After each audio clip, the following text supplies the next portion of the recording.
Buenas tardes y bendiciones para todos los compañeros que se conectan en la clase de hoy y pues a los que la van a ver grabada también, saludos y bendiciones. Hoy tenemos la clase sobre formalización empresarial, entonces vamos a hacerla muy concreta. Primero vamos a ver unos conceptos básicos para que pues comprendamos de qué vamos a hablar, cómo ubicarnos bien sobre la temática y al final vamos a mostrar pues ya un ejemplo de los estatutos que se requieren para la constitución o registro en Cámara y Comercio, que digamos que sería como el primer paso para entrar en el mundo de la formalización. Es bueno compartirles.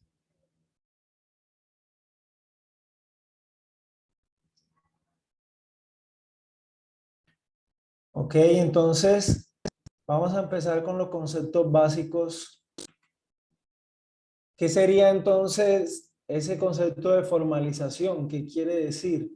Pues básicamente la transición, ya sea de un trabajador, una empresa, de la economía informal a la formal. Entonces, ¿qué quiere decir informal y formal? Porque se ha también generado como que mucho estigma al respecto. Entonces, digamos que lo formal es lo que está registrado ante las entidades que controlan eh,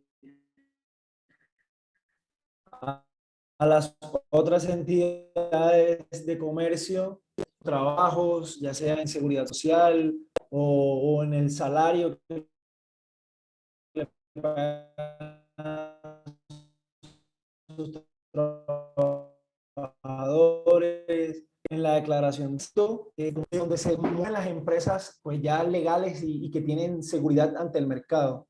Porque digamos que el trabajo informal no es ilegal, y hay veces que los guía chantajear a algunos comerciantes porque no están registrados en Cámara de Comercio, porque no tienen RUT, porque no tienen y quieren pues abusar de eso. Y pues eso no es ilegal, simplemente no están formalizados, pero no quiere decir que lo que hagan sea ilegal. ¿Qué dice que lo que uno haga sea ilegal? Es que la causa sea ilícita y el objeto sea ilícito. Mientras tanto, mientras lo que tú estés haciendo esté amparado por las normas y la ley, no pasa nada. Entonces, dentro de ese concepto, se entiende también la formalización empresarial como un proceso de varias dimensiones. Entonces, aquí un poquito más explicado lo que yo les hablaba.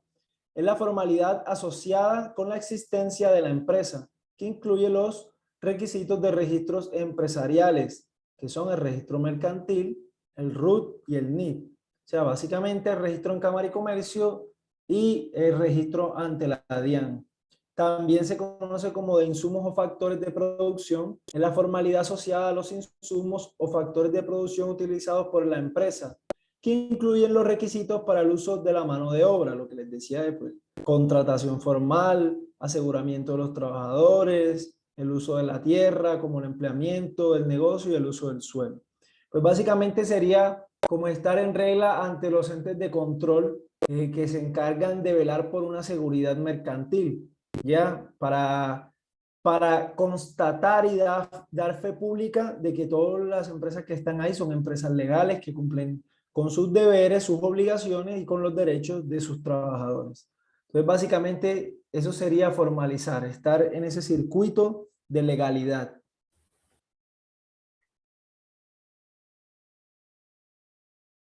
Entonces, también hay otra, está la de producción y comercialización, que es la formalidad asociada a los procesos de producción, comercialización de bienes y servicios, que incluyen las normas sanitarias, reglamentos técnicos, disposiciones ambientales y normas propias del sector en el que opera la empresa. Por ejemplo, los productos de cosmética, los productos alimenticios, tienen que tener su registro INVIMA. Entonces, digamos que eso es otra parte de formalización. Como les decía, no es solo estar en Cámara de Comercio, no es solo estar en la DIAN, sino también cumplir todo un esquema de legalización. O sea, si yo vendo productos para el consumo, productos para aplicar en la piel, deben tener su registro INVIMA, y el registro INVIMA básicamente lo que me certifica es que los productos son elaborados en un laboratorio que cumple todas las medidas sanitarias y por eso son aptos para el consumo humano. Pero si el comercio fuera informal, fuera una crema que cualquiera persona hace y no tendría fe o certeza de la sanidad o de las normas sanitarias con las que se emplea ese producto. Y la tributaria puede hacer referencia a la inscripción, declaración y pago de impuestos ante las entidades como la DIAN, Secretaría de Hacienda, Distrito o Municipal. Entonces ya son todos los impuestos que nacen de la actividad comercial que ya toca pues también pagar, porque se supone que la tributación o los impuestos son para la reinversión social, para que se reinvierta en carreteras, se reinvierta en hospitales, se reinvierta en educación. Si eso pasa o no pasa, ya son cosas de la realidad, pero esa es la finalidad de un impuesto. Entonces, recapitulando, ahí lo vemos, la formalidad en el registro mercantil, en la DIAN, en la producción también, en el pago de los derechos laborales, de la seguridad social, en el registro INVIMA, si mi producto debe ser realizado con normas sanitarias, y la inscripción tributaria, no solo de la DIAN, sino también de las entidades gubernamentales, ya cuando uno adquiere un bien inmueble para la empresa, todo eso. Entonces, estar en ese circuito de legalidad. Entonces, bueno, ¿cuáles son las ventajas? ¿Por qué debería yo estar formalizado? Entonces, aquí tengo una lista, vamos a leerla y vamos a analizarla. Entonces, número uno es hacer pública la calidad de empresario. ¿Qué quiere decir eso? Que si nosotros vamos a contratar con una empresa o, por ejemplo, el distrito de Cartagena lanza una convocatoria pública por SECOP 2, una convocatoria de contratación para pintar 20 murales en el distrito de Cartagena por un valor de 400 millones de pesos. Entonces ustedes como artistas, si quieren acceder a ese recurso, deben participar a través de una contratación que se hace ya por ley 80 y se hace ante la plataforma del SECOP. Pero si ustedes no están legalmente constituidos, pues al distrito no le va a dar esa publicidad de que realmente son empresarios o que son charlatanes. Entonces, una de las ventajas es ser público que tienes una empresa. Ya eso te da visibilidad, te da credibilidad ante las entidades o demás empresas. Lo que les decía, la segunda lista pues brinda seguridad jurídica. Eso te da certeza pues de con quién estás contratando. Tercero, protege el nombre de la empresa y la legitimidad del negocio, que ya ahí te puedes salvar si tú tienes registrado tu empresa con el nombre, por ejemplo, Galaxia Alta 9. Si alguna otra persona saca también Corporación Galaxia Alta 9, pues primero que todo no lo podría hacer, porque hay homonimia. Y al haber homonimia, o sea que hay dos empresas parecidas, la Cámara de Comercio no le va a aceptar el registro. Entonces, eso es lo positivo también, que te protege el nombre, te lo blinda, aunque no es un registro de marca. Son dos cosas diferentes. Un registro de marca se hace ante la Superintendencia de Industria y Comercio, que es un proceso diferente. Ya ahí se registran las patentes, se registran, por ejemplo, Gatorade registra los frascos, registra las tapas, registra todo para que la competencia no pueda aprovecharse de ese goodwill o ese buen nombre imitando sus botellas o imitando su presentación. Entonces, son dos cosas diferentes, pero igual te blinda el nombre de tu negocio. También te facilita la participación en licitaciones y procesos de selección del Estado, lo que les decía. En el ejemplo que le puse anteriormente, una empresa que no esté legalmente registrada, tenga su registro mercantil ante la Cámara de Comercio, no va a poder licitar por grandes contratos. Ahorita, para ponerlo en un ejemplo, en SECOP se abrió una convocatoria para contratar ESALes o entidades sin ánimo de lucro, como la Corporación Galaxia 9, para ejecutar diferentes estrategias en las bibliotecas públicas de la ciudad. Esta convocatoria estaba por 350 millones de pesos, pero había un requisito que era que pedían que las entidades tuvieran más de 10 años de estar constituidas. Entonces ahí también vemos la importancia de constituirnos, porque básicamente mi corporación cumplía con todos los requisitos menos con la antigüedad. Entonces igual más adelante todo el tiempo se están abriendo convocatorias a nivel nacional por SECOP, que son pues convocatorias de contratación donde el Estado solicita servicios de ya sea entidades mercantiles o entidades sin ánimo de lucro para la ejecución de diferentes proyectos. Entonces también te facilita esa participación en la licitación. Otra ventaja es que brinda la posibilidad de inscribirse en capacitaciones gratuitas, foros y ferias. Normalmente a las empresas registradas, pues la Cámara de Comercio o las entidades les ofrecen beneficios como cursos, capacitaciones, ferias, núcleos. Por ejemplo, yo estaba con la Cámara de Comercio de Cartagena en el núcleo de música y ahí recibíamos capacitaciones y también hacíamos enlaces con los núcleos de restaurante y los núcleos de empresarios. Otra ventaja es que facilita el acceso al sistema financiero y la obtención de créditos. O sea, esto quiere decir no tú como persona natural, sino tu entidad cuando se registra, ella va a tener también derechos y deberes, así como tú. O sea, se va a volver otra persona diferente a ti. Entonces, a estas personas jurídicas también les pueden gestionar créditos en las entidades bancarias. Todo eso depende también de la capacidad de endeudamiento, de la capacidad del patrimonio que coloquemos en los estatutos. Entonces, ahí vamos viendo, podemos empezar con poco, pero lo ideal es ir creciendo. A ver, otra ventaja es la facilidad para acceder a recursos no reembolsables. Entonces aquí nos ponen unos ejemplos, por ejemplo, Valcoldex, Fondo Impulsa y Fondo Emprender Sena. Participación en ruedas de negocios nacionales e internacionales. Por ejemplo, estos fondos que vemos aquí que no son reembolsables son proyectos o son convocatorias también que hace el Estado o las instituciones para las empresas que estén legalmente constituidas. Entonces, por ejemplo, Fondo Emprender es una muy buena convocatoria que da aproximadamente 100 millones, 200 millones de pesos para el impulso de una idea de negocio. Y en el Fondo Emprender, pues, en el Fondo Emprender no es necesario que estés registrado, porque una de las finalidades del Fondo Emprender es registrar la idea de negocio. El Fondo Emprender se basa más en ideas iniciales, pero que tengan viabilidad. O sea, digamos que Jonathan Salvatore tiene ya una idea de negocio, pero tiene viabilidad por su experiencia, por su trabajo, por los estudios, está conectado con la idea de negocio. Entonces, el Fondo Emprender le facilita unos 100 millones de pesos para uno comprar equipos, pagar salarios, pagar arriendo. Básicamente es como un fondo o una inversión semilla para impulsar los emprendimientos. Y son no reembolsables, o sea que no tienes que regresarlo. Son prácticamente para el uso de eso. En el Fondo Emprender no te dan el dinero como tal para que tú lo gastes, sino que ellos te dan tú les pasas las cuentas, las cotizaciones. Por ejemplo, tú necesitas una máquina para estampar o necesitas un dron o necesitas una oficina. Tú debes pasar 3 cotizaciones y ellos aprueban la cotización y ellos hacen el desembolso directamente del número o del dinero que te generen a ti en el Fondo Emprender. Entonces, ahí hay otro ejemplo de las ventajas de la formalización.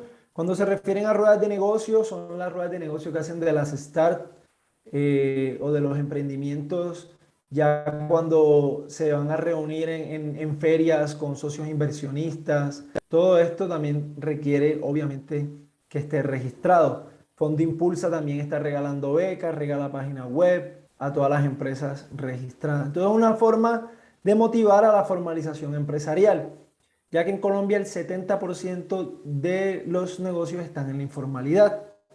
Y obviamente porque no se ha generado una cultura, capacitaciones de cómo funciona, y bueno, la gente prefiere no enredarse y no estar pagando impuestos. Y es un poco complejo al principio, pero ya uno luego aprende haciéndolo con la misma experiencia.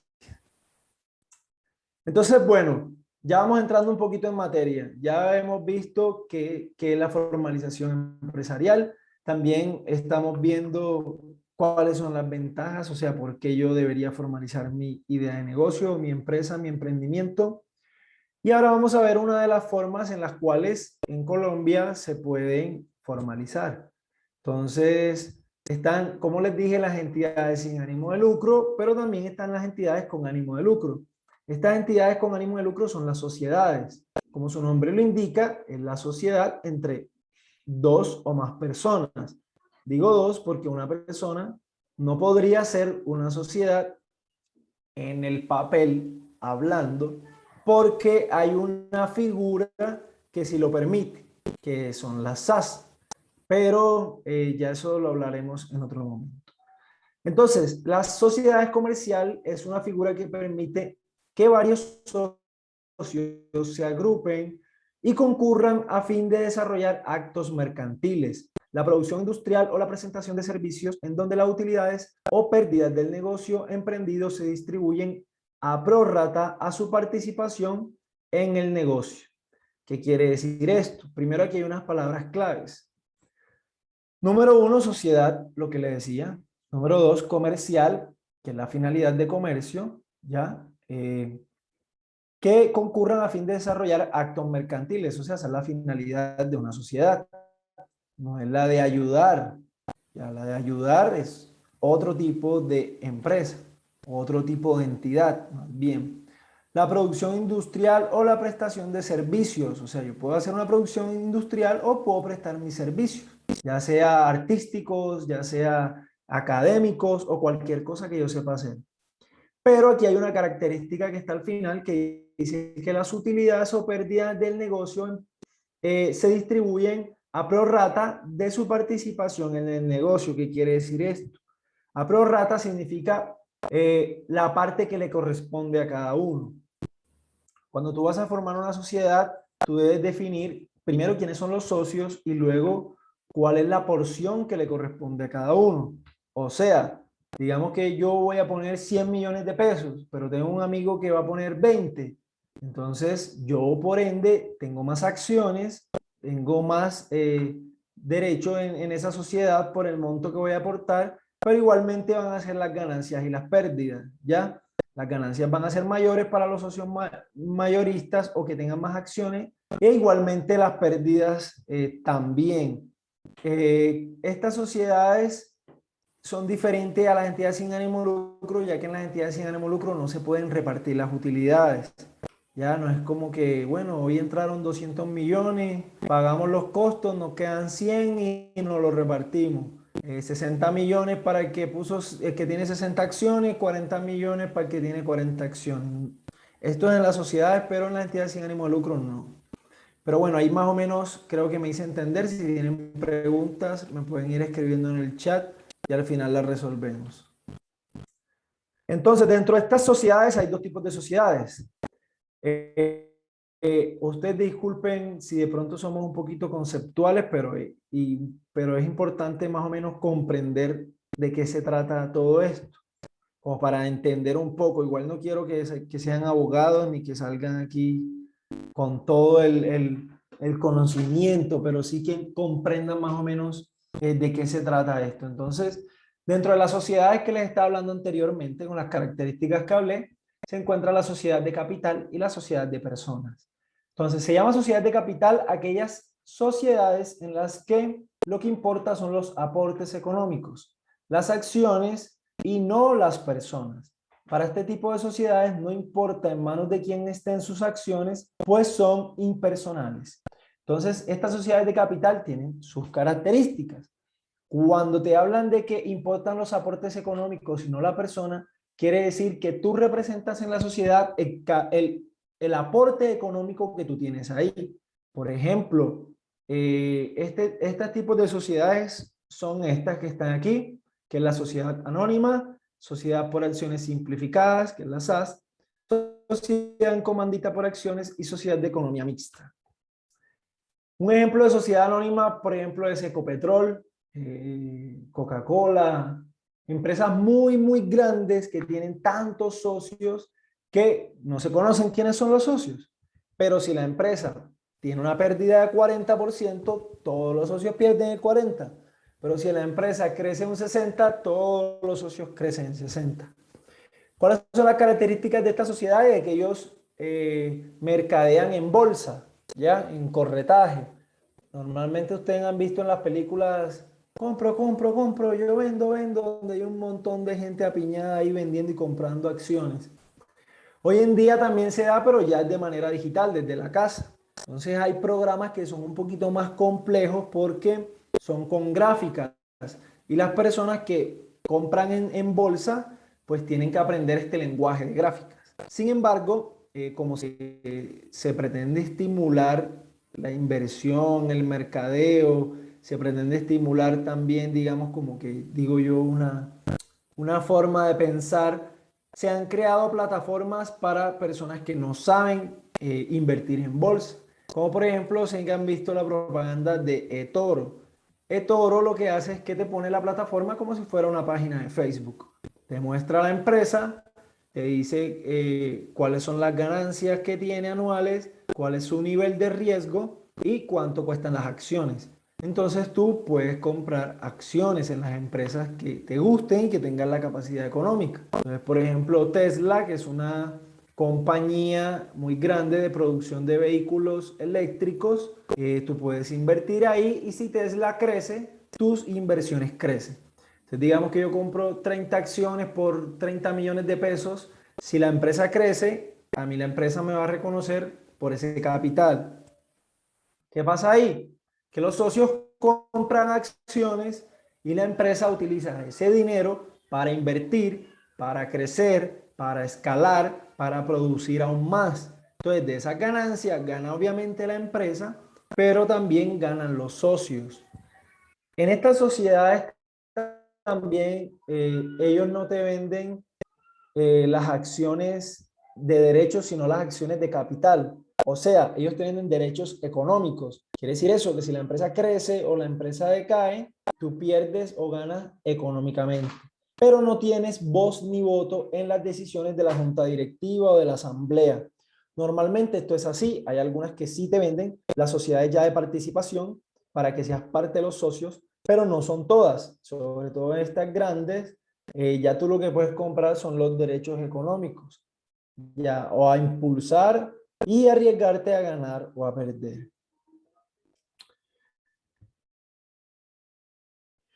Bueno, aquí dentro de este tipo de sociedades, las sociedades anónimas tienen un mínimo de 50 socios y un número ilimitado también de socios.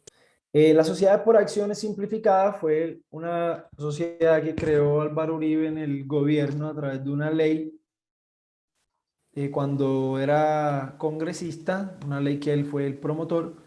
Y bueno, tiene la facilidad de que es una sociedad unipersonal. Quiere decir que una sola persona la puede constituir. Pero tiene un problema y es que estas sociedades no pueden negociar en bolsa, ¿ya? Por su característica. Entonces están las sociedades en comandita por acción, las sociedades de economía mixta. Eso quiere decir economía mixta que reciben recursos privados y recursos públicos. Como por ejemplo en Cartagena se encuentra la Escuela Taller, que es una sociedad de economía mixta que recibe recursos públicos del Ministerio de Cultura, pero también recibe recursos de los privados. Eso genera un poquito también de inestabilidad porque al momento de las declaraciones, eh, las personas se aprovechan de que reciben, bueno, estas sociedades se aprovechan de que reciben recursos privados para no declarar ante los recursos públicos. Pero bueno, eso ya son temas de investigación. Entonces, también se encuentran las sociedades de personas. Las sociedades de personas son aquellas sociedades donde lo más importante son las personas que la conforman, sus socios, y por lo general estas sociedades están conformadas por miembros de una familia o por amigos muy cercanos, por lo que se trata de sociedades cerradas, donde el capital no es lo más importante, sino quienes la conforman. Estas sociedades tienen otra finalidad, no son tan, o sea, sí son sociedades mercantiles, pero no tienen una finalidad de comercializar y de exonerarse de responsabilidades. ¿Qué quiere decir eso? Que estas sociedades de personas responden hasta con el capital de la persona natural. Yo les decía que al registrar la empresa, la sociedad se vuelve una persona más, una persona jurídica. con derechos y deberes. Y en las sociedades de capital, por ejemplo, yo, Brian, soy socio de una entidad, ya sea una SAS o una sociedad anónima o las que mencionamos antes, y yo en la sociedad tengo un patrimonio de 200 millones, pero yo tengo una deuda de 300 millones. Esa deuda me puede perseguir a mí, si la deuda la tiene Brian, me puede perseguir a mí, pero no puede perseguir el capital, mi capital social, porque esa es la característica de las sociedades de capital.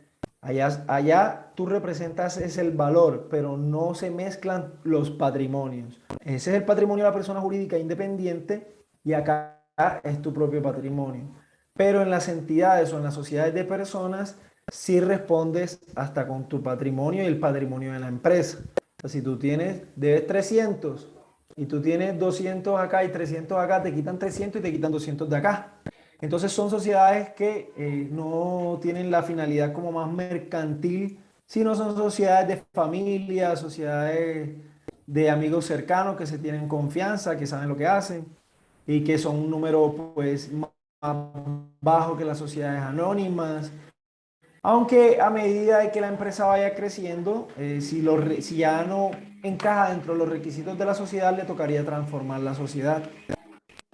Entonces, los tipos de sociedades de personas son la sociedad limitada, la sociedad colectiva, sociedad en comandita simple, sociedad empresa unipersonal o cooperativas.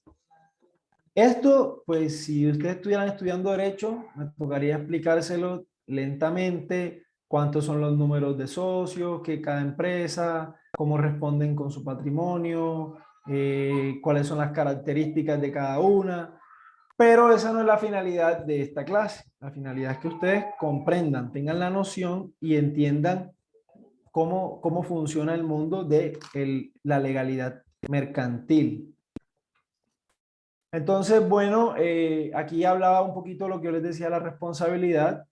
En las diferentes sociedades, según el tipo de sociedad, en algunas la responsabilidad de los socios se limita al monto de sus aportes y en otras los socios responden con su patrimonio solidario e ilimitadamente.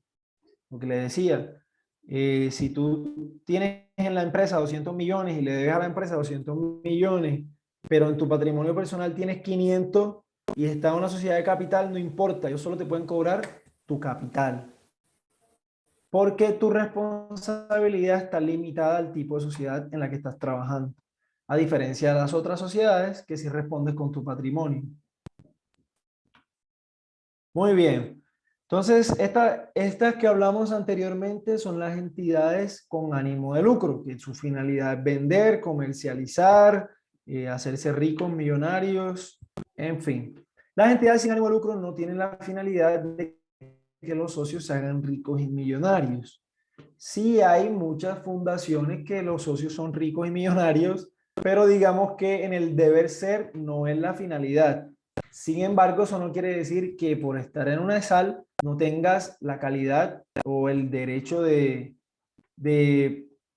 digamos, de tener dinero o de que tus empleados ganen dinero o que se pague por el trabajo. Entonces, eso hay que tenerlo bien claro. ¿Ya? No quiere decir que son entidades solo de trabajo social que no va a recibir dinero. Sí va a recibir dinero, mucho dinero, de diferentes fuentes, pero no con el ánimo de repartir las utilidades, sino de reinversión y de pagar los gastos y costos de pues, la entidad. Todas estas personas jurídicas legalmente constituidas cuyos aportes, utilidades o excedentes no son reembolsados ni distribuidos bajo ninguna modalidad, ni directa o indirectamente, ni durante su existencia, ni en el momento de su disolución y liquidación, puesto que persiguen un fin social o comunitario. Los rendimientos o aportes obtenidos en una entidad sin ánimo de lucro son reinvertidos en el mejoramiento de su proceso o en actividades que fortalecen la realización de su objeto social. Entonces, como lo ven, aquí está la finalidad de las entidades sin ánimo de lucro. Pero obviamente las personas que trabajan en una entidad sin ánimo de lucro tienen que comer, tienen que vivir y entonces ahí uno dice, bueno, ¿y cómo hacen?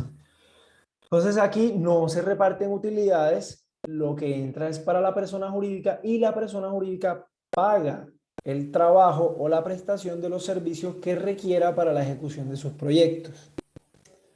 Por ejemplo, a Galaxia Delta 9, a través de la convocatoria de concertación nacional, le entraron 12.800.000. Yo para poder ejecutar el proyecto Semillas de Amor, necesito comprar una plataforma de Zoom, necesito hacer unos diseños, necesito hacer una estrategia de marketing para captar los beneficiarios, necesito hacer fotografía, necesito hacer video, necesito pagarle a los docentes.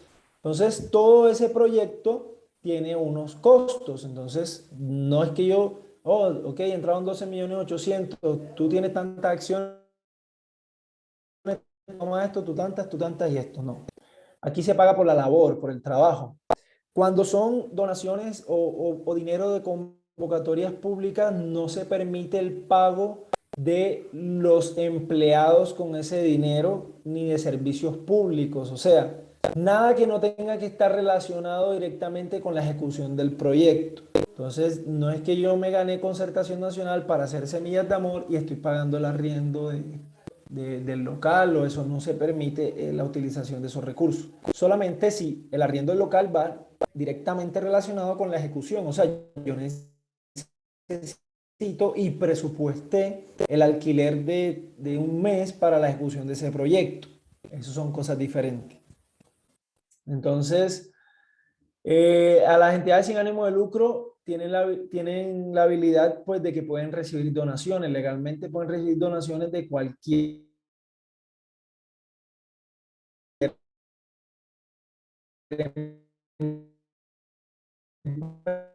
empresa. Entonces, ya, si tú demuestras las donaciones que has hecho a las entidades sin ánimo de lucro, te van a reducir los impuestos. También hay convocatorias, por ejemplo, como CoCrea, que si la empresa, o sea, el proyecto de la entidad va guiado con el patrocinio de una empresa, le ofrecen un 160% de descuento de impuesto de renta. Entonces, las CESALes pueden recibir donaciones. ¿Qué pasa? Y que se ha querido cambiar.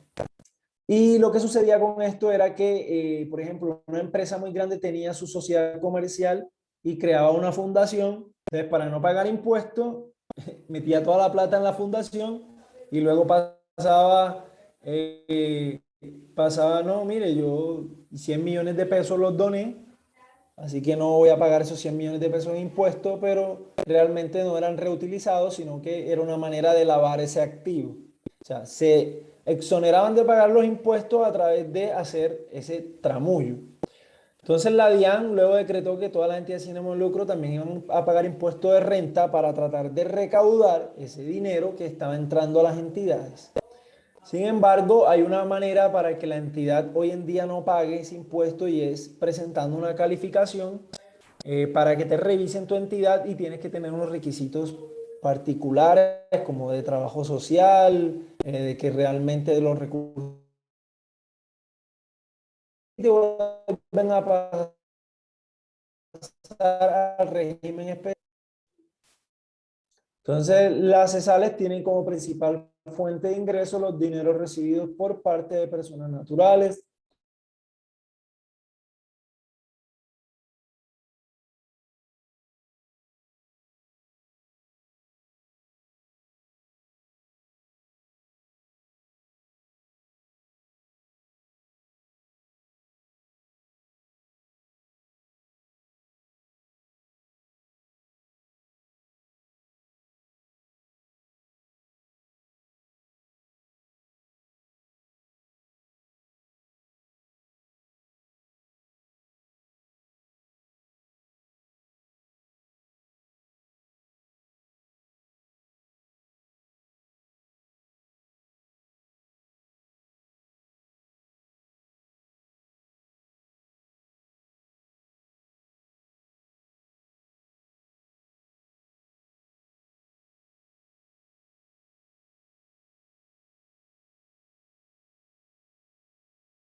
Bueno, qué pena, ya regresé.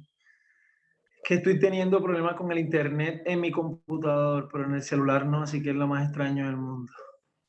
Entonces, bueno, les seguía contando sobre las entidades sin ánimo de lucro eh, y les contaba la experiencia con la corporación, perdón, con la Fundación Surtigas, que ellos tenían un proyecto que se llamaba Jóvenes con Valores Productivos, el cual era patrocinado por unas empresas estadounidenses que se llaman USAID y Abdivoca. Esas empresas dan donaciones grandes, o sea, le estoy hablando de 1.000 millones, 2.000 millones de pesos, pero obviamente eso son para la ejecución de proyectos grandes también. Si me escuchan bien, por favor. Aló, aló. Creo que sí me oyen. Sí, sí. Perfecto. Bueno. Ok.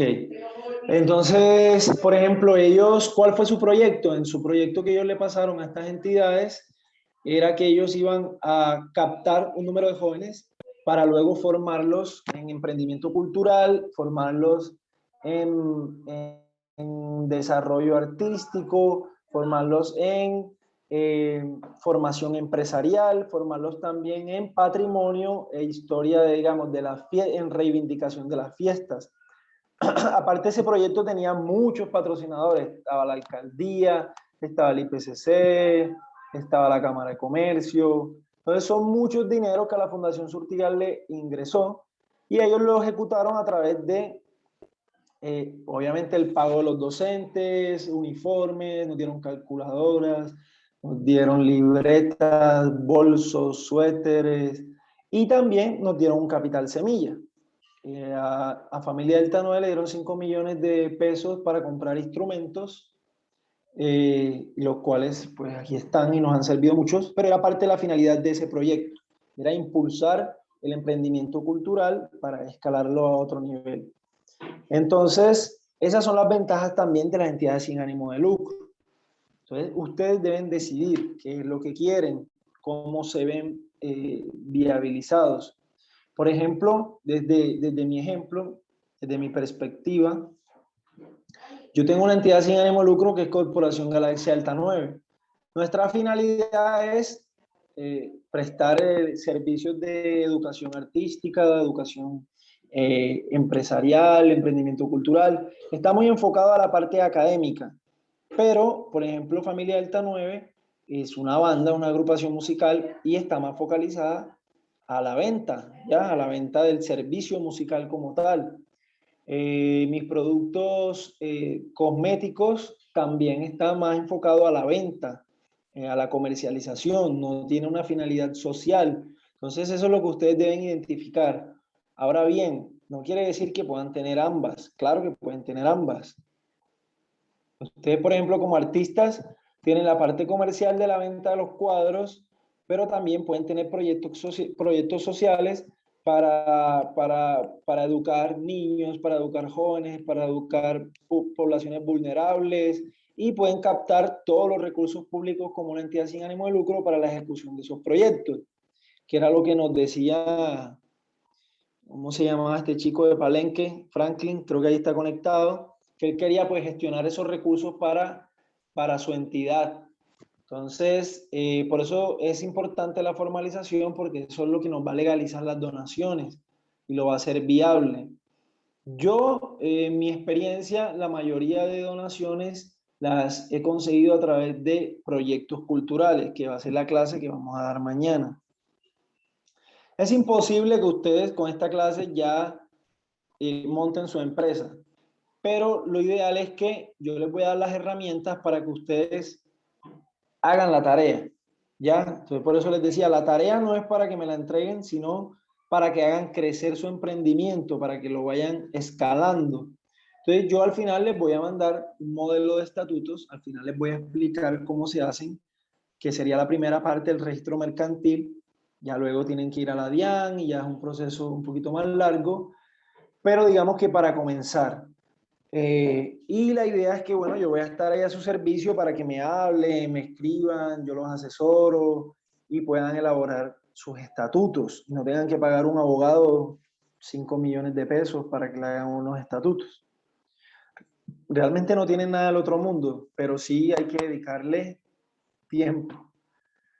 Entonces, bueno, les seguía comentando en ese ejemplo, con Galaxia Delta 9, hemos ganado varias convocatorias con el IPCC, con el Ministerio de Cultura, y ahorita presentamos otros proyectos, estamos a la espera de los resultados.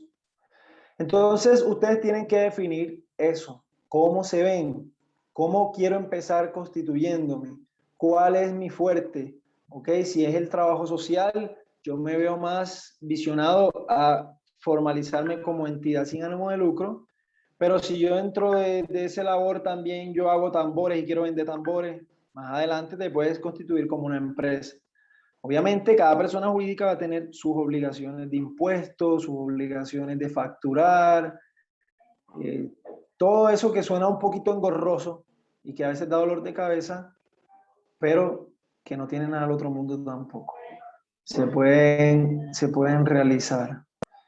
Bueno, nada que me regrese al internet acá. Ah, sí, ahora sí ya regresó. Voy a actualizar para seguirles compartiendo pantalla.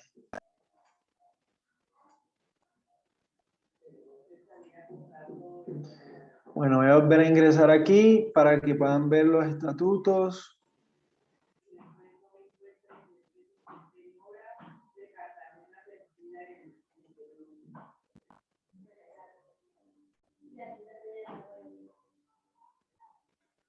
Recording in progress. Muy bien, creo que ya entré.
Profesor, no hay audio. Gracias por decirme, Jonathan. Sí, les comentaba que entonces estos son los estatutos de la Corporación Galaxia y lo que les voy a explicar es la estructura para que ustedes entiendan qué es lo que tienen que hacer y ya ahí con las tutorías puedan lograr el cometido final.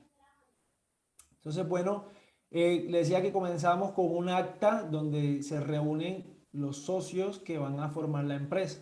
Entonces, digamos, nos reunimos en un cuarto, bueno, ¿qué vamos a hacer? Vamos a hacer una empresa. Y eso que se habla ahí tiene que estar en el acta inicial. Entonces aquí vienen los nombres completos, esto es un listado, identificación, domicilio y Los tapé para proteger la identidad de las personas, ya que esto va para YouTube públicamente, entonces no es necesario que estén los datos ahí. Ok, entonces luego de los nombres, la identificación y el domicilio dice mayores de edad, domiciliados en la ciudad de Cartagena de Indias, nacional colombiana, manifestaron que han resuelto constituir una corporación, empresa que se regirá por los siguientes estatutos y lo previsto en ellos por las normas que regulan la materia. Entonces ahí termina el acta y 2 puntos empiezan los estatutos. Entonces, capítulo primero, nombre, naturaleza, domicilio y duración. Esto prácticamente es casi que obligatorio que lo tengan. Entonces, nombre, ¿cómo nos vamos a llamar? Ok, el nombre de la corporación se constituye, va a ser Corporación Galaxia Alta 9 y podrá utilizar las siglas GD9. Entonces, en la naturaleza, la corporación GD9 es una persona jurídica de derecho privado de las reguladas que lo permiten los artículos tal y tal, que básicamente son las entidades sin ánimo de lucro. Pero ahí en el modelo, pues, están los artículos donde habla cuáles son las entidades sin ánimo de lucro. Y el domicilio, pues, es donde va a estar registrada la empresa. Entonces, ahí decimos que va a estar regida en Cartagena, Departamento de Bolívar, República de Colombia. Y que se podrá a través de la junta directiva establecer capítulos de junta directiva y realizar actividades en otras ciudades del país y del exterior. O sea, se hace una salvedad. Ya se dice, pero podrá a través de la junta directiva establecer capítulos y juntas directivas y realizar actividades en otras ciudades del país. La residencia, que ya es el lugar físico de la sede, ahí está el nombre del barrio. Entonces, aquí te preguntan la duración. Ahí tú puedes poner la duración que tú quieras, pero tienes que tener en cuenta que si tú pones la duración de 2 años, 2 años debes liquidar la empresa. Entonces yo le quería poner indefinida, también se puede poner una duración indefinida, pero bueno, aquí mi compañero puso de 99 años. Cuando la empresa cumpla 99 años, si es que todavía estamos vivos, la renovaríamos. Ok, entonces luego viene el capítulo segundo y esto es muy importante, chicos, tomen apunte porque esto es de lo más importante de los estatutos. El capítulo de los objetos sociales y desarrollo es lo que puede hacer la empresa y lo que no esté ahí establecido no lo pueden hacer. Entonces, por ejemplo, por eso está pasando lo de la investigación de la Procuraduría con el malandrín William Dow, el alcalde malandrín. Bueno, a Ley le gusta decir malandrín, no estoy diciendo que sea un malandro. Que con la empresa de Beneplas hicieron un negocio para repartir unos mercados en la pandemia y pues están alegando que la empresa Beneplas dentro de su objeto social no tenía ese objeto de repartir comida. Entonces, ese es delicado, por eso ustedes deben ser lo más amplio y suficiente, casi que poner todo, hasta lo que no piensen que vayan a hacer, pónganlo. Si ustedes dicen vamos a vender ropa, pongan que van a vender ropa, pongan todo. Entonces, aquí hay unos ejemplos de nuestros objetos sociales que son ejecutar proyectos multiculturales, artísticos y o pedagógicos como Semillas de Amor, con el apoyo de las entidades públicas, privadas, organismos internacionales y demás personas naturales y jurídicas, dirigido a la comunidad en general. Las actividades artísticas involucran técnicas de pintura sobre sólido y cuerpo, actividades musicales con banda, poesía, etc. Dictar talleres o brigadas de curso de educación sobre arte, preparación, ejecución y manejo de eventos, conciertos y festivales, producción multimedia, audiovisual de diseño, publicidad de las actividades y objetos, brindar asesorías jurídicas, asistencia psicológica, ambiental y demás que se requieran, elaboración, distribución, compra y venta de bienes y servicios necesarios para su subsistencia. La sociedad podrá cumplir sus objetos dentro y fuera del país. Eso es importante que sean Profesor, bien disculpe que específicos. lo interrumpa. ¿Será que puede mandar la imagen un poquito más grande del documento? Un momento. Igual yo se los voy a pasar. Esto es solo para que vayan ahí viendo. Igual yo se los estoy más o menos leyendo ahí en resumen.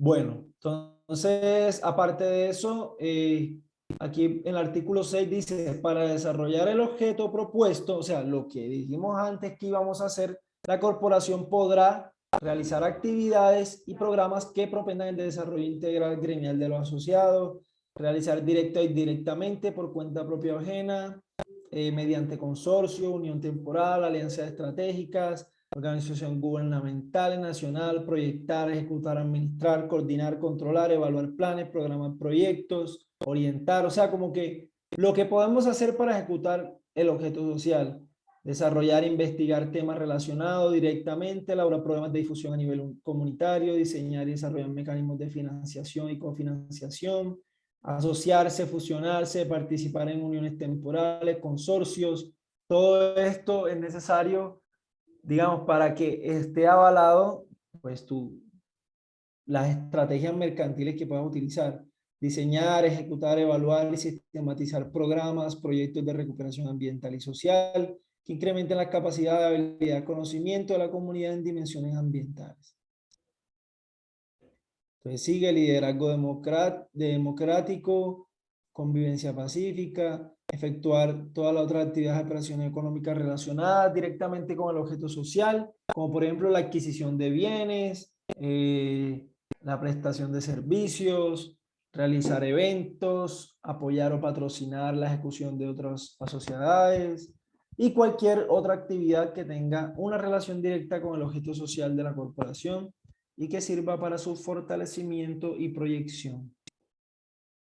Luego el capítulo tercero me habla de la conformación, que el patrimonio de la corporación está integrado por. Entonces obviamente esto, la mayoría lo traen los modelos. Por eso ustedes obviamente deben tener la revisión de un abogado para no cometer un error, que en este caso sería yo, que le estaría prestando ese servicio de tutoría también.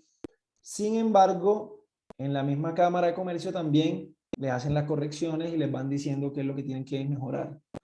Pero yo sé que ustedes lo ven y de pronto, uy, yo no voy a acordar poner todo eso.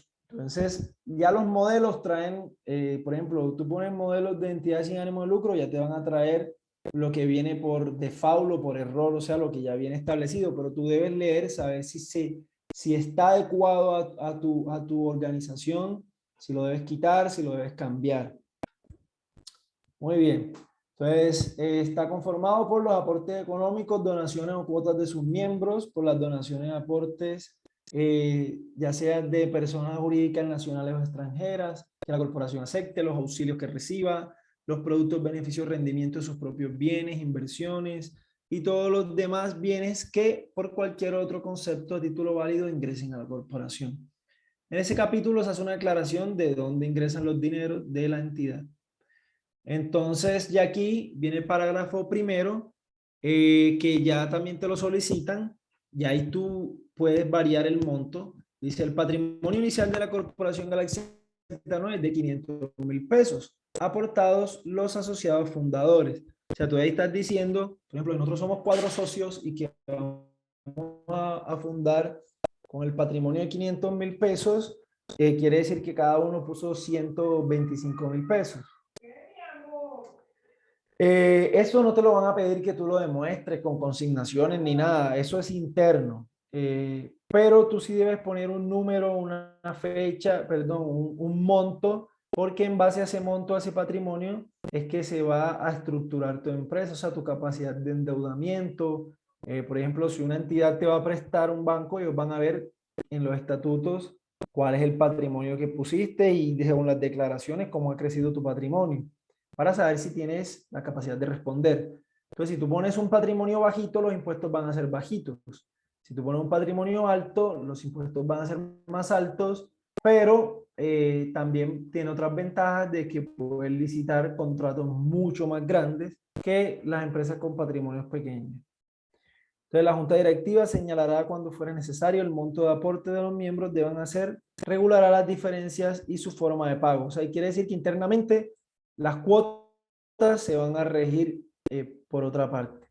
Los recursos que trata el numeral 2 ingresan al patrimonio común de la corporación, salvo cuando por voluntad del aportante donante tengan destinación específica. O sea, cualquier donación entra a la corporación a menos de que el donante diga, no, esto es específicamente para tal actividad. ¿Ok? Como por ejemplo las convocatorias públicas. Convocatorias públicas te hacen una donación que es un estímulo porque tiene una finalidad específica. Ellos te dicen, te doy esto, pero para que ejecutes la propuesta que presentaste. No podrán, dijo Ed.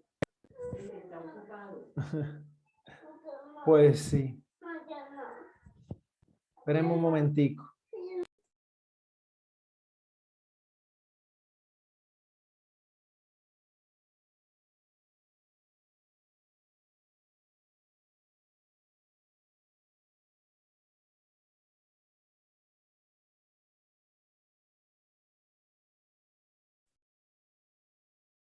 Bueno, continuamos. Vamos a seguir.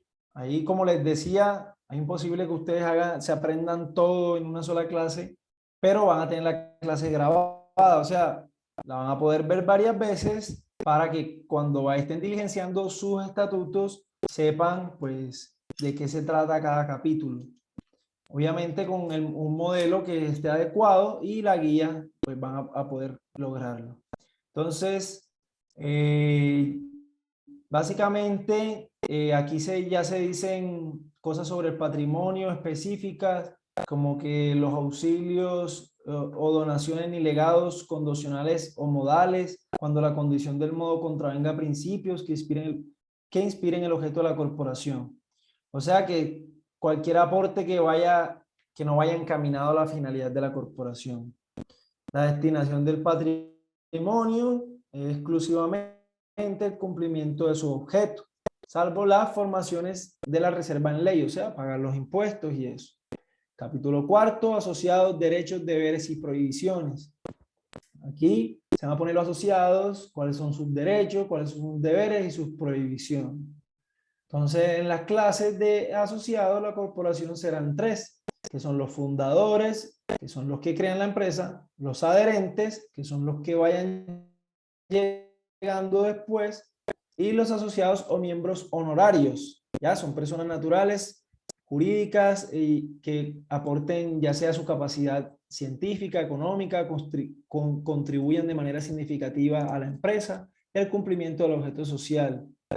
Dentro de los derechos están, puede ser beneficiarios de los programas de capacitación, acceder y participar con prelación en los diferentes planes y programas, acceder como beneficiarios privilegiados en los diferentes servicios que ofrezca la corporación, participar en los proyectos, participar con voz y voto en las sesiones de la asamblea, inspeccionar, controlar la administración y la gestión de la corporación, presentar respetuosas y fundamentadas solicitudes, postularse para integrar los órganos de dirección.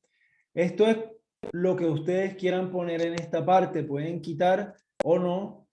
Por ejemplo, si ustedes dicen no, que la asamblea no tiene poder, sino solo la junta directiva, y eso ustedes lo pactan ahí.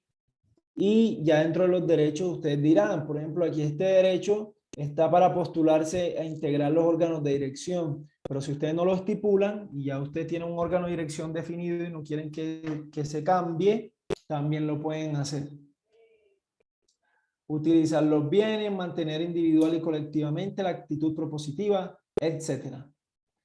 Luego viene los deberes, así como tienen derechos, tienen deberes, que son cumplir los estatutos, asumir las funciones y las responsabilidades, asistir a las reuniones, contribuir con los aportes, ejercitar sus derechos con criterio, aceptar las restricciones, guardar confidencialidad, etc.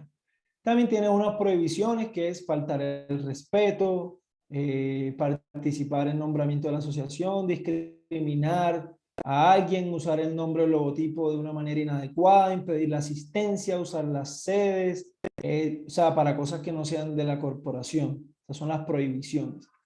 En una entidad comercial, esto no te lo piden en los estatutos. Me pasó cuando hice los primeros estatutos de la otra empresa, pues yo dije, bueno, esto no está de más. Y se lo agregué y en la Cámara de Comercio me dijeron, esto no le interesa a la empresa, esto es algo interno de ustedes. Entonces, ya es diferente a los de la entidad sin ánimo de lucro. Estos derechos, deberes, eso no es necesario en los otros estatutos, que se los voy a mostrar también. Entonces también hay un capítulo de sanciones, ya esto es más como un reglamento interno, que también te puede servir de reglamento interno, y ya lo tienes en los estatutos también, por el retraso, que paguen multas, el incumplimiento, la inasistencia, da para expulsión, etcétera. Entonces aquí un capítulo de expulsiones, como que de pronto la acumulación de 3 suspensiones, violar en materia grave reiterada los derechos de alguno de los socios. Eso nos va a generar pues manejar una mejor convivencia si todos tienen claro las reglas del juego, que es una empresa pues, que se debe respetar y que todos deben aportar. Entonces aquí está el retiro a los asociados, un retiro voluntario, cómo se hace, la expulsión. En la expulsión, por ejemplo, aquí decimos que la junta directiva, por votación de las 2/3 partes de sus integrantes. O sea, si hay un miembro que no, definitivamente no le está aportando nada, nos reunimos la junta directiva y si cumplimos con el quórum, lo expulsamos. Entonces, todo eso tenerlo claro en sus estatutos si se van a constituir como una entidad sin ánimo de lucro. Ahora, dentro de la entidad de ánimo sin ánimo de lucro están las fundaciones, pero esta no es una fundación, es una corporación. Básicamente son casi lo mismo, solo que las fundaciones tienen una obligación, que es tener un revisor fiscal, que es un contador que se encarga pues de firmar los balances contables. En la corporación no hay necesidad de tener revisor fiscal, por eso nosotros escogimos la corporación, sino que eso lo ejecutamos nosotros mismos como una actividad interna y quien firma es el representante legal. Entonces, capítulo 5, aquí hablamos de la administración, como yo les decía, si ustedes quieren que solamente haya una junta directiva, solo va a haber una junta directiva, pero si ustedes quieren que haya una asamblea general, una junta directiva, un representante legal, deben estipularlos. Entonces, luego de que ustedes estipulen esos órganos de administración, van a hablar de las asambleas, o sea, cómo estarán constituidas. Entonces, por ejemplo, nosotros aquí pusimos estará constituida por los miembros fundadores y adherentes que estén ejerciendo sus derechos. Y luego viene el artículo de las funciones. Entonces aquí ustedes van a colocar las funciones que cumple cada órgano de administración. Por ejemplo, aprobar su propio reglamento. Ustedes pueden decir que esa es una función de la junta directiva si quieren, pero nosotros aquí se la dejamos a la asamblea. Ejercer la suprema dirección de la corporación. Reformar los estatutos de acuerdo a lo previsto, aprobar los planes y programas a desarrollar, elegir, remover libremente y asignarle remuneración a los miembros de la junta directiva, elegir, remover libremente el fiscal, etcétera. Ustedes van aquí a poner todas las funciones, eso ustedes lo van a tener en el modelo y van a tenerlo también en este ejemplo, que les va a servir de guía. Entonces luego establecemos las reuniones, unas reuniones ordinarias que van a estar estipuladas ciertos días y unas extraordinarias. Cada cuánto se va a reunir la asamblea, reunión de hora siguiente, reunión por derecho propio, que pues aquí básicamente es que en el evento transcurrido los 3 primeros meses del año no se hayan efectuado la convocatoria para las reuniones, porque hay que convocar. La Asamblea General se reunirá por derecho propio y sin necesidad de convocatoria el primer día hábil del mes de abril a las 10 a.m. en las instalaciones donde funcione la administración. A la final todo esto es un poquito también de papeleo porque igual ustedes se pueden reunir el día que sea y ponen la fecha esa, pero a lo que quiere decir es que por lo menos tienen el derecho de reunirse sin la convocatoria, porque en las otras reuniones dicen que se debe hacer una convocatoria previa.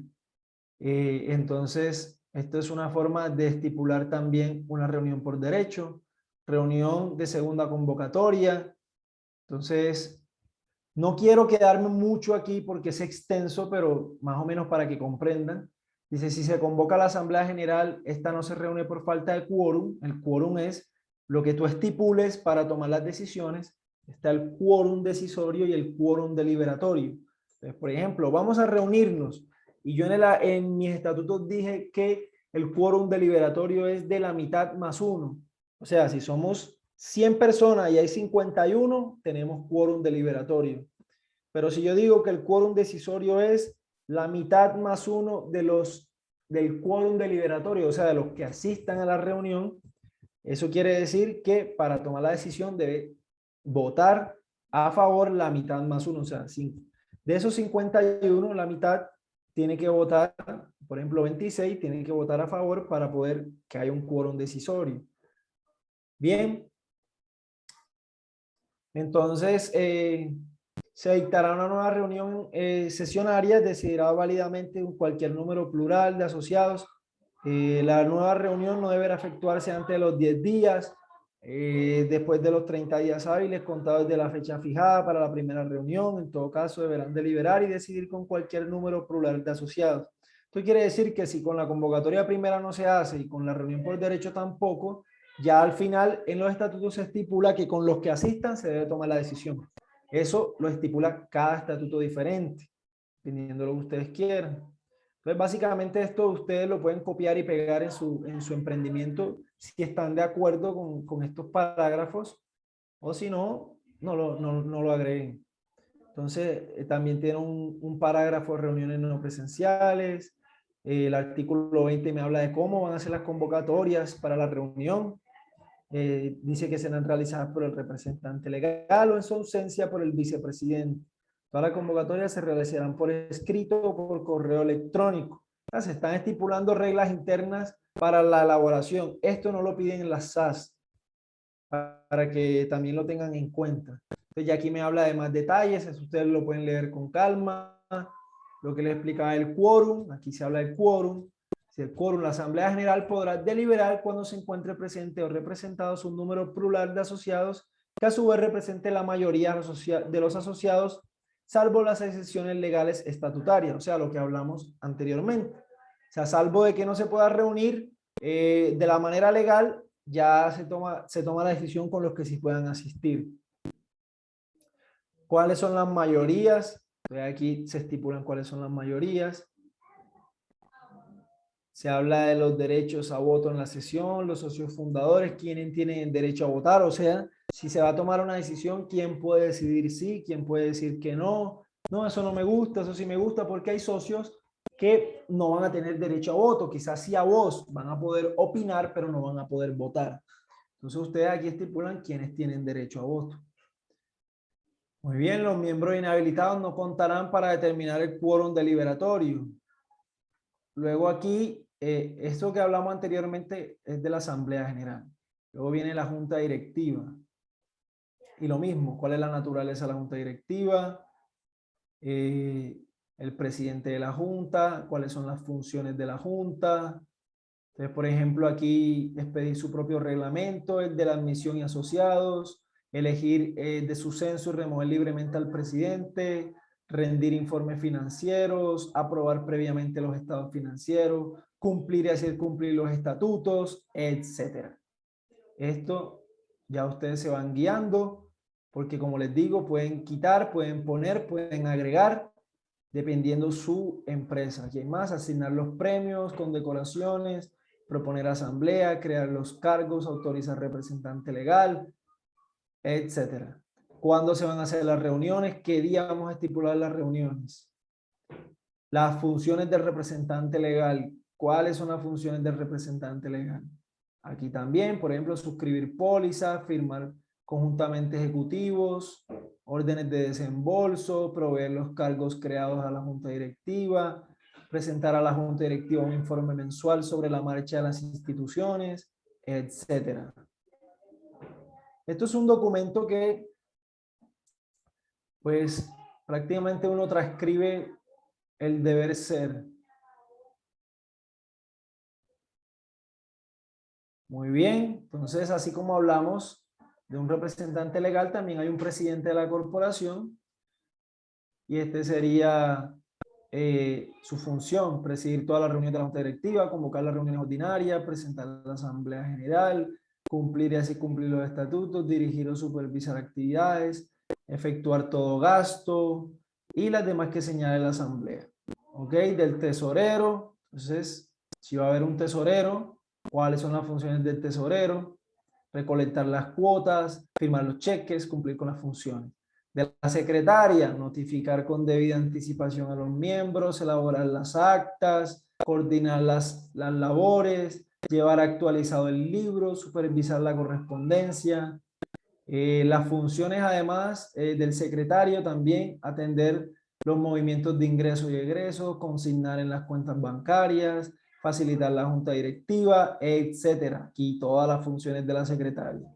Capítulo sexto, controles e información financiera. Entonces aquí ya habla el libro de registro. Esto también casi lo traen ya todos los modelos, que es un libro de registro interno denominado libro de asociados, en el cual se inscribirán todos los datos y novedades que permitan precisar de manera actualizada identificación, ubicada, calidad de los asociados. Pues si alguien se muda, alguien cambia de residencia, todo tener un libro interno sobre eso. Aparte de eso, un libro de actas. Cada reunión que ustedes hagan, levantan un acta y todas esas actas las debe tomar la secretaria y mantenerlas en un libro bien organizadas. Entonces, luego hay un artículo de actas y me habla de que cada sesión levantará un acta ordenada, respectiva a las sesiones, etc. Los libros contables y estados financieros también. La corporación diligenciaría oportunamente su contabilidad en los libros oficiales. Este punto las GESALes lo tienen que tener muy claro, porque no es que se los pidan anualmente en la Cámara de Comercio, sino que, por ejemplo, si hay una investigación de la DIAN, bueno, aquí ahí se están moviendo unos recursos extraños, la DIAN lo que te va a pedir, dame tus libros contables para ver cuáles son tus ingresos, tus egresos y si estos están corroborados y son legales. Entonces, por eso tener los libros contables al día. El capítulo de disolución y liquidación me habla de cómo vamos a diluir la empresa, la corporación en algún momento que queramos ya desaparecerla y cómo vamos a liquidar los bienes que tiene, cómo vamos a liquidar el patrimonio. Entonces aquí hay un capítulo de disolución, el liquidador, cómo lo hace el liquidador. Ya esto es mucho más específico, pero también viene en los modelos ya establecidos como una guía. Entonces, para que no se asusten, que diga, uy, no, elaborar eso desde cero, ni siquiera me voy a acordar del orden. Entonces ya los modelos nos ayudan y con la asesoría, pues podemos hacerlo de una manera diligente. Muy bien, capítulo octavo, soluciones de controversia. Aquí decimos cómo vamos a solucionarlo, que si hay una conciliación extrajudicial en un centro de arbitraje, cláusulas transitorias. Entonces aquí al final vamos con los nombramientos. Entonces decimos, ok, nombramiento, junta directiva, será formada por 4 miembros. El representante legal, el nombre y la cédula, el representante legal suplente, nombre y cédula, el presidente, nombre y cédula, el tesorero, nombre y cédula, y el secretario, nombre y cédula. Puede que el representante legal tenga 2 funciones, puede que el suplente tenga 2 funciones. Por ejemplo, aquí el secretario también es el suplente, representante legal. Entonces luego viene aceptación y constitución, donde ya la gente dice, bueno, ok, todo lo que estamos aquí reunidos, aceptamos lo que anteriormente hemos estipulado en este documento y siendo tal día, tal hora, firmamos el documento. Que aquí en esta parte estarían las firmas y las cédulas.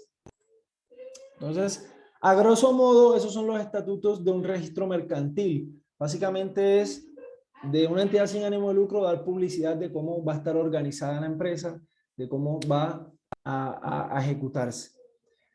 Como les decía, yo sé que no se van a acordar de todo ahora mismo, es imposible, pero van a tener la clase para que lo vean y van a tener unos modelos ya prefabricados con los detalles más técnicos para que ustedes básicamente pongan los nombres de los socios y ya lo que sí tienen que hacer orgánicamente, obviamente con guía de internet, de lo demás, son los objetos, porque eso ya es lo más particular, ya eso no te lo va a traer un modelo. Te puede traer ejemplos, por ejemplo, tú puedes poner en Google ejemplos de objeto social de una empresa de arte y te van a salir ejemplos. Tú puedes copiar alguno de esos que se adapte a tu empresa. Pero el objeto social ya es mucho más particular de qué es lo que tú vas a hacer con tu empresa. ¿Ya? Entonces, por ejemplo, Franklin quiere tener su empresa, su entidad sin ánimo de lucro para formar a los niños en música. Entonces, su objeto debe guiado por ahí, ya en la academia, la pedagogía, en la proyección de proyectos culturales de carácter académico, etc. Entonces, rápidamente vamos a visualizar también los estatutos de una empresa, de una SAS, para que veamos las diferencias, ¿ya? Y pues más o menos nos hagamos una idea. Ahí yo sé que mucho aguante, es bastante información, pero luego de que la repitan la clase van a analizar que es como una simple estructura, ¿ok? Entonces, igualmente, como en el otro estatuto, también se inicia con un acta de constitución. Entonces, se dice en qué ciudad están reunidos, quién está reunido, que aquí como son dos, no lo dice en forma de lista, sino el señor tal, con el número tal, previamente establecido y firma de presente haber decidido constituir una sociedad por acciones simplificadas denominada Green Tour SAS para realizar cualquier actividad civil comercial lícita por término indefinido de duración con la capacidad suscrita de 1.000.000 divididos en 10 acciones. Si se dan cuenta, aquí ya es diferente la cosa. Aquí estamos hablando de acciones, lo que yo les explicaba en las sociedades de capital. Entonces vamos a registrarlo por 1.000.000 dividido en 10 acciones. Eso quiere decir que cada acción tiene un valor de 100.000 pesos. ¿Ya? Cada acción tiene un valor de 100.000 porque yo lo estipulé así en los estatutos, las cuales han sido liberadas en su totalidad previa entrega al monto correspondiente, suscripción, representante legal designado y que cuenta como único órgano de administración y representación será el representante legal designado mediante este documento. Dense cuenta qué hicimos aquí o qué hice yo. Aquí el único que toma las decisiones es el representante legal. No hay junta directiva, no hay asamblea general. Solo el representante legal. Ya. Y dice, el único órgano administrativo de representación será el representante legal. Punto. No hay asamblea, no hay nada. Porque estas empresas tienen una finalidad diferente. ¿Ya? No tienen una finalidad social. Entonces luego vienen los estatutos capítulos, las disposiciones generales. Entonces, igual que en el otro estatuto, lo primero es la forma y el nombre, cómo se va a llamar, cuáles van a ser sus siglas y qué tipo de sociedad es, si es una SAS, si es una anónima, etc. Luego viene el artículo 2, el objeto social. Entonces aquí igual, por ejemplo, aquí nos damos cuenta que el objeto es diferente. Por ejemplo, el primero dice desarrollar todas las actividades relacionadas con el turismo, como viajes, excursiones, eventos especiales. Si tú, Jonathan, eres artista, pero también haces tours de arte, métele también la parte turística en los estatutos como empresa. Eventos especiales, establecimientos de agencia, etcétera. Ventas de boletas, el diseño de rutas y tours, alojamiento, la representación comercial de otras organizaciones, las tramitaciones de documentos, por ejemplo, que les toca hacer el check-in, que de los que entran, o sea, tener todo eso legalizado, tramitación de todo lo relacionado a un depósito de transferencias internacionales, información, a ver, viajes todo incluido, contrataciones con entidades del gobierno, operar por cuenta propia, turismo de aventura, organización de cualquier tipo de evento especial, realizar tours turísticos, alquilar embarcaciones, realizar actividades de buceo, realizar actividades recreacionales, producción multimedia, realizar preparativos, contratar y licitar con entidades, contratar con hoteles, dictar talleres, elaboración, distribución y compra, en fin. Aquí van a poner qué es lo que va a hacer su empresa. Si se quieren constituir como una empresa. El domicilio, donde está ubicada, el término de duración. Aquí si yo puse el término de duración será indefinido y ahí no me doy mala vida. Entonces, capítulo 2, reglas sobre capital y acciones. Esto es diferente a la otra. Entonces aquí te van a preguntar, esto también lo traen los modelos por defecto, te van a preguntar el capital autorizado, el capital suscrito y el capital pagado. Entonces, para que entiendan cuáles son las diferencias de esto, voy a poner un poquito de zoom. El capital autorizado es la meta, a donde quiere llegar la empresa. ¿Ya? Entonces yo puse, son 100 millones de pesos divididos en 1.000 acciones nominales de 100.000 pesos cada una. Yo al principio cuando hice estos estatutos me equivoqué, que puse por ejemplo en el capital autorizado que el valor de la acción era diferente, en el capital suscrito era diferente y me dijeron no, la acción debe valer lo mismo. Lo único que vas a cambiar aquí es el monto. Entonces, el capital suscrito es el que yo digo en los estatutos con el cual voy a constituir mi empresa. Yo aquí digo el capital suscrito inicial va a ser de 1.000.000, es dividido en 10 acciones, cada una de 100.000. Pero el autorizado, o sea, hasta donde tengo autorizado crecer, tú puedes poner ahí 9.999.000 millones de pesos, si tú quieres. Pero yo tampoco quería ser tan exagerado, lo puse en 100 millones. Y a medida que la empresa vaya creciendo, se hace una reforma estatutaria y se aumenta el capital autorizado. Hay que pagar por la reforma, pero obviamente en ese momento la empresa estaba guiada como que, bueno, 100 millones de pesos en capital hay que trabajarlo. Entonces hay tiempo, cuando hayan esos 100 millones de pesos, va a haber 100.000 pesos para pagar la reforma. ¿Ok? Y el capital pagado es el que se supone que pagas dentro de la sociedad. ¿Ya? Cada uno pone sus 100.000 pesos, si son 10, o si son 2, uno pone 600, el otro pone 300. Bien. Entonces aquí te dicen distribuidas cómo. Entonces aquí están los dos socios. Entonces dice socio Brian, número de acciones 6.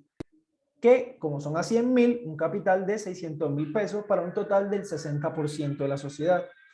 El socio tal, el número de acciones 4, que eso equivale a 400.000 pesos para un total de 40%. Eso quiere decir que el socio mayoritario es el que tiene 60% y por ende es el que más ganancia va a retribuir. Entonces, aquí este capítulo, este artículo me habla de los derechos que confieren las acciones. Entonces, en el momento de la constitución de la sociedad, los títulos de capital emitidos pertenecen a la misma clase de acciones ordinarias, etcétera. Esto también lo traen los modelos por defecto. Te hablan como que, por ejemplo, específicamente en este punto hay una gran diferencia. Con una entidad sin ánimo de lucro, el voto es por cabeza. ¿Qué quiere decir eso? Que si hay 5 socios, hay 5 votos. Pero aquí el voto es por acciones. Quiere decir que si yo tengo 60%, yo tengo 60 votos. O sea que difícilmente otra persona tome las decisiones. O sea, básicamente, como yo soy socio mayoritario, yo tomo las decisiones de mi empresa. Yo esto lo hice así porque la persona que me contrató, él solo quería ser el dueño de la empresa, no quería tomar decisiones con nadie. Entonces, por eso yo la hice así, muy unipersonal, donde solo él mandara, él la cerrara, él hiciera todo lo que pudiera hacer. Pero si hay sociedades con más personas, ya ustedes pueden estipular, por ejemplo, hay uno que tiene 30, uno tiene 20, uno tiene 40. Entonces, por ejemplo, en una votación, yo tengo 40, pero hay otros 3 que tienen 20 cada uno. Y yo voto sí y los otros 3 votan no. Perdí porque ellos representan el 60 de las acciones, ellos 3, mientras que yo represento solo el 40. Entonces, esa es la importancia del derecho que confieren las acciones. Y en esta categoría se habla del voto por acciones. Entonces, aquí hablamos de las naturalezas de las acciones, las serán nominativas y deberán ser escritas por el libro de sociedades llevado conforme a la ley. El aumento del capital suscrito, lo que yo le comenté, que se puede aumentar las acciones ordinarias y en el reglamento y se deben formular, no hay ningún tipo de inconveniente en aumentar el capital. El derecho de preferencia, esto habla ya un poquito más de quiénes son preferentes al momento del pago de deudas o de derechos. El derecho también dice, no existirá el derecho de retracto a favor de la sociedad. También me habla de las clases y series de acciones, porque vamos a estipular diferentes acciones. Entonces hay unas acciones que son privilegiadas, que tendrá el voto favorable de un número de accionistas que represente no menos del 70%. O sea, para darle a alguien acciones privilegiadas, el 70% de los accionistas deben, a través de la asamblea, votar para entregárselas. Y estas acciones preferenciales van a tener un derecho preferencial. Por ejemplo, al momento de la liquidación, al primero que le van a pagar es el que tiene las acciones preferenciales. ¿Ya? No, que hay 3, 4 socios. Bueno, los otros esperan. Primero el preferencial se le paga. Entonces esa es la ventaja. El voto múltiple. Salvo decisión de la Asamblea General de Accionistas aprobada por el 100% de las acciones suscritas, no se emitirán acciones con votos múltiples. Entonces, ya aquí de tajo, el voto múltiple se niega. Acciones de pago. En caso de emitirse acciones de pago, el valor que representarán las acciones emitidas respecto de los empleados de la sociedad no podrá exceder de los porcentajes previstos en las normas laborales vigentes. Transferencia de acciones a una fiducia mercantil. Y las fiducias mercantiles son entidades sin patrimonio, pero que administran patrimonios ajenos. Por ejemplo, yo sé que ustedes de pronto han visto el letrero, ¿no? Esta carretera la construyó la fiducia tal. Eso suele suceder para que no persigan ese patrimonio, no lo persigan legalmente. Entonces, por ejemplo, yo tengo 1.000 millones de pesos, pero yo como persona no lo quiero ejecutar, ni persona jurídica, ni nada. Entonces yo lo que hago es que voy ante una fiducia y le digo, mira, tengo 1.000 millones de pesos. Ustedes ejecutan el proyecto y le entregan las ganancias a un beneficiario. El beneficiario es esta persona. Ya. Tú no sabes nada, tú solo entregaste la plata, pero la fiducia ejecuta todo el contrato y sabe que tiene que pagarle a un beneficiario. Entonces, aquí se estipula que se pueden hacer transferencias a las fiducias mercantiles para elaboración de contratos. Entonces, aquí esto lo van a leer ustedes con más calma, no los quiero desgastar. Restricciones de la negociación de acciones, ustedes van a leer y me van a preguntar. Cambio de control, capítulo 2, entonces dice órganos sociales.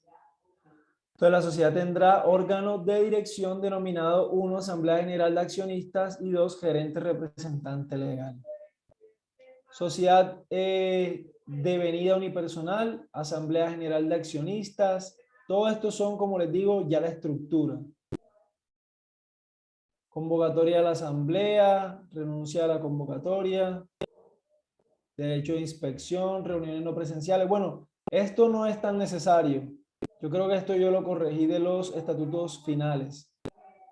Esto sí un poquito, fraccionamiento del voto, las actas, pero más que todo por ejemplo, derechos, deberes, todo esto, facultades, todo esto no se lo piden. Este no es el estatuto final. Porque esto es interno, la facultad de representante legal, nada de eso se lo solicitan ahí en los estatutos de una SAS. Yo les mando el final. Esto, las disposiciones varias, enajenación global de activos, ejercicio social, cuentas anuales, reserva legal, todo esto también lo traen los estatutos, los modelos ya por defecto, que digamos que son como los requisitos de la entidad como tal. Las utilidades, entonces aquí hablamos cómo se van a repartir, cómo vamos a resolver los conflictos, la cláusula compromisoria. Una cláusula compromisoria pues dice que si hay algún conflicto legal entre los socios, antes de ir a la justicia ordinaria, van a ir ante un tribunal de arbitramiento para solucionar. El arbitraje o la conciliación es mucho más rápida. La conciliación puede en algunos centros ser gratuita, pero ya un tribunal de arbitraje es mucho más costoso. Estos son para empresas grandísimas, cuando por ejemplo Coca-Cola tiene demandas con algunos socios. Ellos no esperan a que 3 años en la jurisdicción ordinaria que decidan nada. Ellos hacen una cláusula compromisoria donde dicen, en caso total de que haya un conflicto, vamos a un tribunal de arbitramiento. Y en la justicia ordinaria un proceso que dura 5 años, en un tribunal lo resuelven en un mes. Entonces, de eso trata la cláusula compromisoria.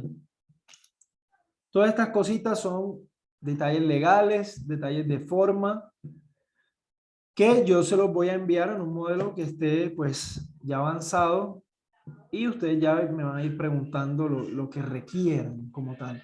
Yo sé que esto es complejo. Para ustedes hacer unos buenos estatutos tienen que estudiar 5 años de derecho para entender, pero con una guía, como les he venido diciendo, con la grabación del curso y haciendo el ejercicio, pueden elaborarlo. Por ejemplo, los objetivos es algo muy personal, cómo van a estar organizados, todo eso, por eso yo se los pedí en la estructura del emprendimiento, quién es el presidente, quién es el tesorero, que ustedes identificaran eso, para el momento de crear los estatutos ya lo supieran. Bueno, ya estamos acabando, esto es lo último. Ley aplicable, esto también se lo voy a enviar dentro de los estatutos. Esto es como la ley que la interpretación y aplicación de estos estatutos está sujeta a las disposiciones contenidas en la ley tal y demás normas que resulten aplicables. Esto habla específicamente de la sociedad. Disolución y liquidación, lo mismo que les hablé la vez pasada en el otro estatuto de cómo, en caso tal de disolver la sociedad, cómo se va a hacer. Entonces, un ejemplito, por ejemplo, por vencimiento del término previsto en los estatutos. O sea, aquí en esta parte, si yo hubiera dicho que la empresa tiene una duración de 1 año, quiere decir que en 1 año ya se venció el término, yo debo o renovarla o disolverla y liquidarla. Bien, entonces, por ejemplo, por imposibilidad de desarrollar la actividad, por la inanición del trámite de liquidación, por voluntad de los accionistas, por orden de autoridad competente, por pérdidas, etcétera. Aquí ustedes estipulan cuáles son las causas para disolver la sociedad. Enervamiento de las causales de disolución, o sea, cómo podrá evitarse mediante la adopción de las medidas que hubiere lugar según la causal ocurrida. La liquidación, aquí habla de que se nombrará un liquidador del patrimonio, cómo se hará la liquidación, todo esto ustedes lo van a leer con calma. El poder de los bebés.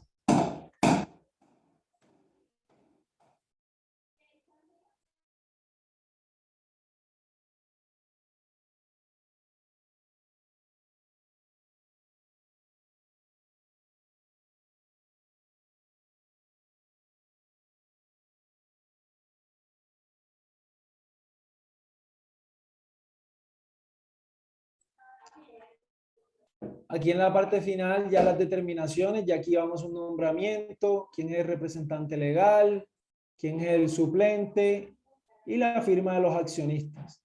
Entonces, igual que en el estatuto pasado. Entonces, ya para recapitular lo que hemos visto, hablamos de la formación de los estatutos de una entidad sin ánimo de lucro y también de una empresa.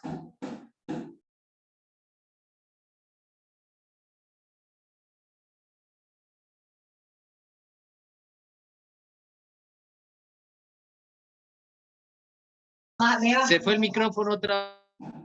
Ok, ya regresé. Lo que pasa es que tengo un bebecito de 1 año que me está golpeando la puerta, entonces le está diciendo que me esperara un momentito. Bueno, recapitulando un poco, se dieron cuenta que es un documento un poco tedioso. Si uno no tiene el conocimiento, no va a entender nada de lo que ahí dice. Pero básicamente nos podemos dar cuenta que lo que nos habla los estatutos es de la estructura de una empresa, ya sea de una estructura de una empresa comercial o una estructura de una entidad sin ánimo de lucro. Ya, quién es el representante, cuáles son sus funciones, cuáles son las obligaciones de la asamblea, cuáles son las obligaciones de la junta directiva, cuáles son sus derechos, cuáles son las actividades que ejerce. Sí, como una estructura, ahí en ese documento se estipula cómo va a funcionar la sociedad. Y en una sociedad o en una empresa se estipula cómo se van a repartir las acciones, cuál es el número del capital social que tiene cada socio, cómo se va a vender por bolsa, quién toma las decisiones. Eso, básicamente en los estatutos se registra eso, cómo es la estructura, cuál es el objeto, cuál es la finalidad de la empresa, cómo se va a ejecutar y de qué manera, o sea, la organización. Entonces nos podemos dar cuenta en los estatutos de la empresa que ahí pues se habla de acciones, quién tiene cierto tipo de número de acciones, quién no, quiénes son las acciones preferentes, en fin. Entonces es la estructura del emprendimiento, del negocio como tal. Entonces, para que ustedes comprendan eso, está la explicación de la clase, pero también está el trabajo investigativo que a ustedes les corresponde. Pueden contratar un abogado, pueden tener un amigo abogado que los ayude, pero si ustedes no tienen los recursos, pero si quieren salir adelante, tienen que hacer el trabajo investigativo. Eso quiere decir leer, y si no entiendo algo, investigar qué significa, preguntar, e irlo elaborando y obviamente con un modelo que ya venga prefabricado con las circunstancias legales mínimas que debe estipular un estatuto, que ya son cositas muy técnicas que ya vienen pues adquiridas en los modelos que yo les voy a enviar. Entonces, bueno chicos, muchas gracias. Yo sé que fue bastante información. Espero que por lo menos la esencia la hayan captado. Entonces, si tienen alguna pregunta, es el momento para que la hagan para ya ir cerrando la clase. ¿Entendieron? ¿Les pareció complejo? ¿O con la explicación creen que sea un poquito ya más fácil? Cuéntenme qué sintieron. En lo particular, me parece un poquito complejo, pero que se puede ir haciendo paso a paso y revisar una y otra vez ese el video. Algunas cosas sí entiendo porque están dentro de los estatutos de la gremiación de artistas a la cual pertenezco.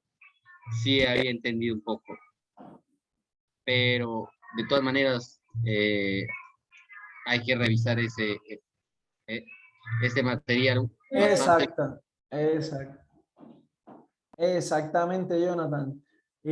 Obviamente, con 2 horas de escuchar, no te vas a acordar de todo. Pero cuando tú ya tengas el documento y empieces a leer, vas a decir, ah, ok, esto es lo que explicaba el profesor, ¿qué significa esto? ¿Sí me entiendes? Ok, no entiendo algo, profe, en el estatuto, en el artículo tal dice esto, ¿qué quiere decir eso? Y ahí, pues ahí dice Rosa también que es complejo, pero hay que leer detenidamente. Exacto. Esto, como yo les decía, esta clase no es para que ustedes ya hagan la empresa en un día, no.